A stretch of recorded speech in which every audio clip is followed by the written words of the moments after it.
بسم اللہ الرحمن الرحیم۔ السلام علیکم۔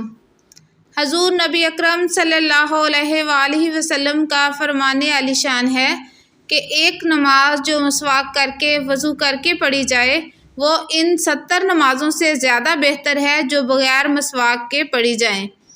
حدیث نبوی صلی اللہ علیہ وآلہ وسلم کے مطابق مسواک کی ایک خصوصیت یہ بھی ہے کہ موت کے وقت کلمہ طیبہ نصیب ہوتا ہے۔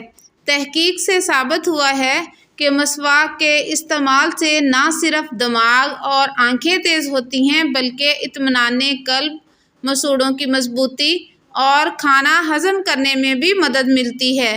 بار بار منہ صاف کرتے ہیں تو منہ کی بدبو اور جراثیم ختم ہو جاتے ہیں۔ ایک تحقیق کے مطابق مسواک میں کیلشیم اور فاسفورس سمیت 32 اقسام کے صحت بخش اجزاء ہوتے ہیں۔ مسواک نہ صرف قوت حافظہ کو بڑھاتی ہے بلکہ منہ کو کینسر سمیت کئی خطرناک بیماریوں سے بھی محفوظ رکھتی ہے۔